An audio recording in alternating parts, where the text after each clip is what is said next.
अपने कमरे में आते ही मेरे शौहर ने मुझे बहुत सारी बातों पर अमल करने का कहा था, जिन्हें अब मैं भी गौर से सुन रही थी। लेकिन अब मैं डर भी रही थी और परेशान भी थी। अगर किसी को इस बात की खबर लग गई तो आगे तो मेरे लिए सोचना ही मुहाल था। अब मैं खुद को कोस रही थी, आखिर मैं बनी ही क्यों इस राज की राजदार। लेकिन अब कुछ भी नहीं हो सकता था। उस दिन के बाद से अब मेरे शौहर अकेले नहीं बल्कि मैं भी अब उनके साथ उस कमरे में जाती थी। फिर यह सिलसिला चल पड़ा था। अब मेरी बेटी की उम्र 8 साल हो चुकी थी। जब मेरा छोटा भाई अपने काम के सिलसिले में हमारे घर रहने आया तो वह अक्सर आता जाता रहता था, लेकिन कभी भी एक रात से ज्यादा नहीं ठहरा करता था। हमारे घर में उसे देखकर मैं बहुत खुश थी। पूरा दिन वह अपने काम की वजह से मसरूफ रहता, लेकिन शाम 6 बजे वह घर आ जाता था। उसके बाद वह सारा वक्त मेरे और मेरी बेटी के साथ गुजारता। यहाँ तक तो ठीक था, लेकिन अब उसे यहाँ आए 4 दिन गुजर गए थे और वह अब मुझसे ऊपर वाले पोर्शन का सवाल करता तो मैं घबरा जाती और उसे बातों में लगाकर टाल देती थी। कभी भी मैं उसे उस कमरे के बारे में कुछ नहीं बताती, क्योंकि मुझे पता था उस कमरे में क्या है और वो राज मुझे किसी को नहीं बताना था। लेकिन अब शायद उसे भी कुछ शक होने लग गया था, क्योंकि वह भी अपने बहनोई को रोज रात उस कमरे में जाते देखता था। मैं उसे बहुत बातों में लगाने की कोशिश करती कि उसका ध्यान उस तरफ ना जाए, लेकिन अब वह देख चुका था। अब मैं उसे कैसे रोकूं, ये बात मेरी भी समझ में नहीं आ रही थी। मैं कुछ भी नहीं कर सकती थी। इसलिए अगले रोज शौहर को उस कमरे में जाने से मैंने मना कर दिया। पहले तो वह बहुत गुस्सा हुए और कहने लगे तुम मुझे मत सिखाओ। लेकिन जब उनको बताया कि मेरा भाई अब मुझसे ऊपर वाले कमरे के बारे में बार बार पूछने लगा है, उसको भी शायद उस कमरे के मुतालिक कोई सवाल जवाब है, उसे शक होने लग गया है। और जब उन्हें ये मैंने बताया तो वह पहले तो खामोश हो गए, फिर उसके बाद मान भी गए।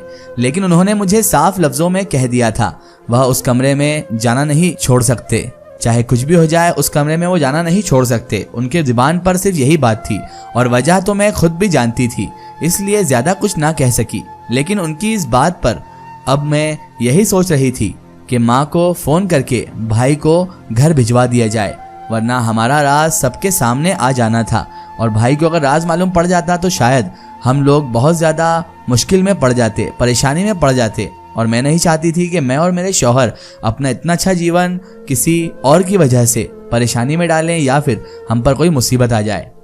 हम बिल्कुल भी नहीं चाहते थे हमारा राज सबके सामने आ जाए और ये रिस्क हम दोनों ही नहीं ले सकते थे।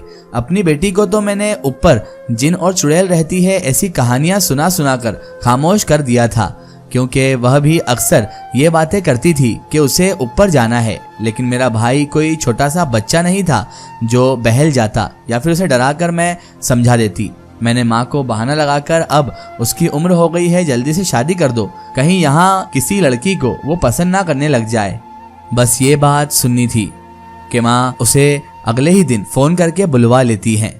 माँ ने अगले ही दिन उसे बुलवा लिया। मैं जानती थी अम्मा उसके लिए मेरी खाला की बेटी को सोचकर बैठी हैं और वो यही चाहती हैं कि उसकी शादी उसी से हो जाए, तो वह कैसे उसे पसंद की शादी करने देती।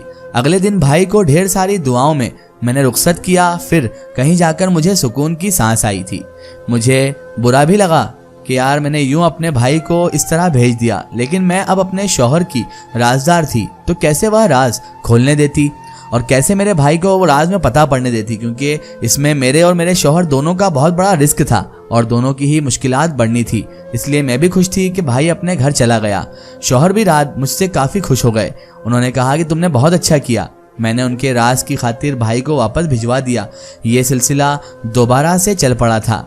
मेरे घर अक्सर आस पड़ोस से जब कोई भी औरत आती तो ऊपर वाले पोर्शन का जिक्र जरूर करती कि ना कभी पहले हमने देखा है और अब तो तुम आई हो तो हमें लगा देख सकेंगे, लेकिन तुम भी नहीं दिखाती कि आखिर ऊपर तुम्हारे यहाँ है क्या।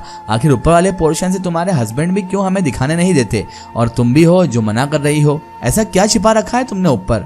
उनकी बातें सुनकर तो अक्सर मैं बौखला जाती या मेरा रंग फक पड़ जाता था, लेकिन मुझे उनको टालना ही पड़ता था। अब बताने से तो उनको रही ना मैं उनको बताकर करती भी क्या। मैं उनकी हालत समझ सकती थी। मेरे साथ भी तो यही हुआ था। मैं भी उनकी तरह ही हर वक्त मुतजस्सिस रहती थी और एक दिन मैंने वह राज पा भी लिया था। लेकिन अगर उनको ये सब पता चल जाता तो ये राज राज नहीं रहता, बल्कि ये बहुत बड़ा मुसीबत का सबब बनता, बहुत बड़ा वावेला खड़ा कर देता। इसलिए मैंने उनको बताना सही नहीं समझा था। उनको यही कहती, ऊपर सिर्फ काठ कबाड़ ही रखा हुआ है, ऐसा कुछ भी नहीं है जो दिखाया जाए। वह मुतमईन तो नहीं होती थी, इसलिए जानबूझकर मैं दूसरी बात शुरू कर लेती थी। वह भी खूब समझती थी। फिर तो मुझे सुनाने के लिए अक्सर जुमले भी कसती, लेकिन वक्त के साथ साथ जब उनको पता चल गया कि मैं उनको कुछ नहीं बताने वाली, तो वह भी खामोश हो गई। कुछ तो मुझसे बात करना भी बंद कर चुकी थी। तर्क कर दिया था उन्होंने मुझसे बात करना। तुम हमें अपना समझती ही नहीं हो। और कुछ ने इस बात को भला ही दिया था कि अच्छा ही है हमें नहीं बता रही। अब मेरी बेटी भी जवान हो चुकी थी। उसकी उम्र कोई लगभग 16-17 साल हो गई थी। जैसे जैसे वह बड़ी हो रही थी वैसे वैसे हमारी टेंशन बढ़ रही थी। हम भी उसके लिए चिंता में आ रहे थे।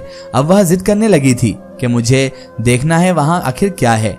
जब मैं बचपन में कई बात दोहराती तो वह हंस देती और कहती, अम्मी अब मैं कोई छोटी बच्ची नहीं हूँ। जो जितना जिन्नात और चुड़ैल से डरती थी ना, वो मेरा बचपना था। इनकी कहानियों पर अब मैं यकीन कर लूँ, इतनी छोटी बच्ची में ना रही।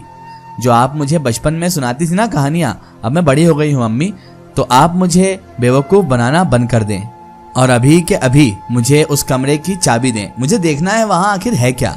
सब मुझे कहते हैं मुझे अपने ही घर के राज का नहीं पता। सब जानना चाहते हैं आखिर है क्या ऐसा उस कमरे में जो आप दोनों ने इतना छिपाकर हम सब से रखा हुआ है उस कमरे को।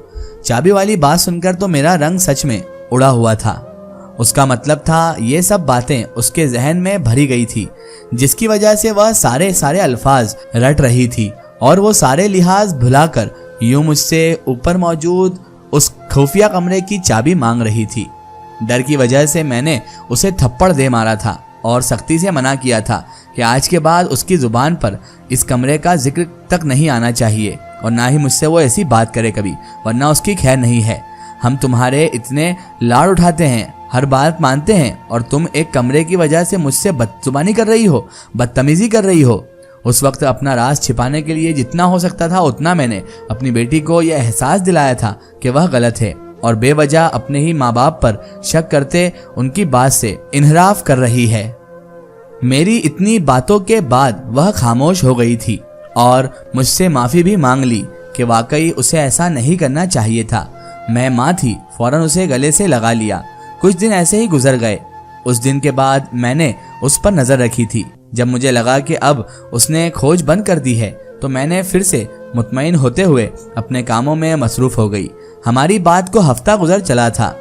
अब सब बज़ाहिर तो ठीक था, लेकिन पड़ोस की बेटी जब भागती आई थी और मुझे बताया कि उसकी माँ बेहोश हो गई है, जल्दी चलो। उसकी बात सुनकर मैंने सारे काम वहीं छोड़ दिए और अपनी बेटी को अंदर से दरवाजा बंद करने का कहती हुई खुद एक एक्स्ट्रा चाबी लेकर उसके हमराह उसके घर आ गई।